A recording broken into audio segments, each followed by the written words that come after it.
their natural habitat. No, not those sort of camels. We're talking the media ones. So these CAMELS, they're codes that media producers use to convey information to an audience. So if you think of a code as being a sign or symbol that provides meaning to an audience through a shared cultural understanding. It's something that over time we've all agreed that this thing means that. And we'll get to a little bit more of that in a moment. We've got symbolic codes, we've got technical codes, and we've got written codes. So for example, if we think of a heart, we know that it means love. We've got technical codes. So if we see a low angle, as we have here, this means that these two people are heroic or strong. And then there are written codes, whether it's the type of font or the language used, it conveys information to the audience. Without getting too technical, there are things called denotations and connotations. If you just think of it in terms of a denotation meaning the name of the thing, for example, heart, and the connotation refers to the meaning that we get from it, love. Here's the thing that will blow your mind. Coincidence? I think not. The letters of CAMELS are an acronym. They stand for Camera Techniques, Acting, Mise En Scene, French. Editing, lighting, and sound. Camera Techniques is the most in-depth, and it covers 3 general areas. We have shot types, angles, of movements. As you go further into it, you can look at things like film qualities, use of lenses, digital versus film, these sorts of things. But let's not worry about those just yet. The different shot types are establishing shot. This shows where the scene will take place. The long shot. Similar to the establishing shot, this shows where the scene will take place, but generally shows the actors interacting with the environment. The medium long shot, sometimes referred to as the full shot, shows the talent from head to toe. The mid shot generally shows the talent from waist to the top of their head. The close-up just shows the face of the talent or an item. An extreme close-up shows only part of the face or part of an object. There are some other shot types such as the over-the-shoulder shot, sometimes called the shot reverse shot, and the two shot, often used for conversation scenes. The camera angles include the low angle, which makes the character seem powerful. This is where the camera is down low, looking up. The high angle is the opposite, used to show weakness in the character, and is where the camera is up high, looking down. A point of view shot is used to show a specific character's perspective, as if the camera was looking through their eyes. An overshot, or bird's eye view, is used for establishing shots, or to give a sense of surveillance, like a character is looking out of a window, or being watched. Dead man's view, or undershot, is often a point of view shot, as if someone was lying in a grave, or revealing something that's been buried or hidden. And finally, eye level is the standard angle that is used most often. It's where the camera is set at the eye level of the actor. Camera movements include tracking, where the camera follows an actor. Often, a dolly will be used. It's a bit like a little platform with wheels and is often on tracks. This can move sideways or towards or away from the character. A tilt is where the camera is stationary but leans backwards or forwards, a bit like the camera looking up or down.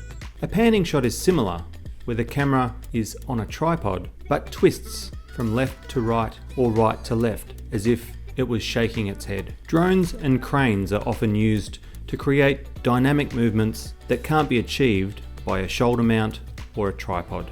Handheld camera movement is used to create excitement or a sense of being there, often used in crowd sequences or chase sequences. Acting is used to create character. The actor will use facial expressions, their body movements, the way they deliver their vocals, and individual characteristics. For example, an actor might create a limp in order to create a sense of weakness or sympathy. Sometimes it's done well. God! Oh, God!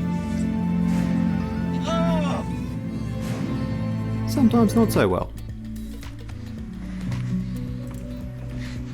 Mise En Scene directly translates to place on the stage. It comes from the world of theatre, where directors would create elaborate sets to convey information to an audience, and they would use costumes to let the audience know who the characters were. By dressing an actor as a police officer in a police uniform and giving them a truncheon, it would mean that the actor would not have to come on stage and say, "I am a police officer!"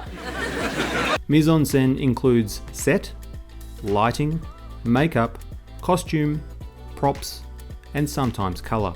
Editing can be broken up into 3 different sections: narrative function, emotional editing, and intellectual editing.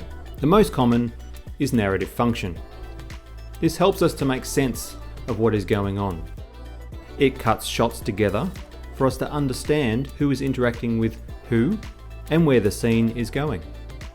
Emotional editing can be thought of in terms of the speed of the edit. An exciting scene will have many cuts. A romantic or sad scene may have very few cuts. This gives a sense of what we are meant to feel.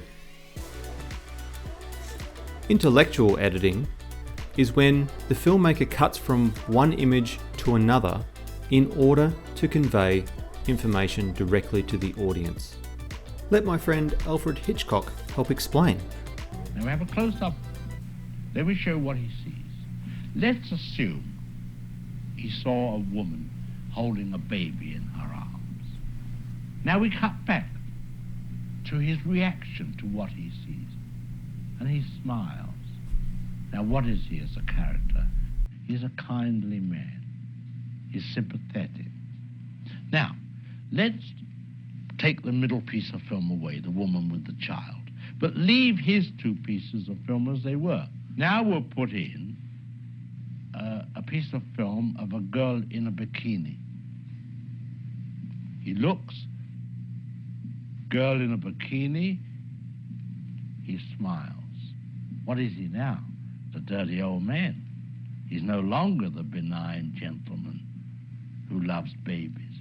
That's the difference. That's what film can do for you. Lighting can also be used to convey information. We can understand it as being high key and low key, naturalistic or expressionistic.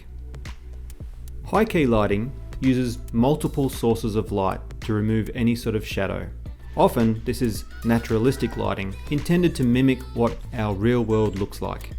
Low key lighting, or one-point lighting, can use a single point of light in order to create shadows. This is often used to convey a sense of fear or foreboding. Likewise, sound can be broken up into 2 areas: diegetic and non-diegetic. Diegetic refers to the sound that might occur within the world of the film.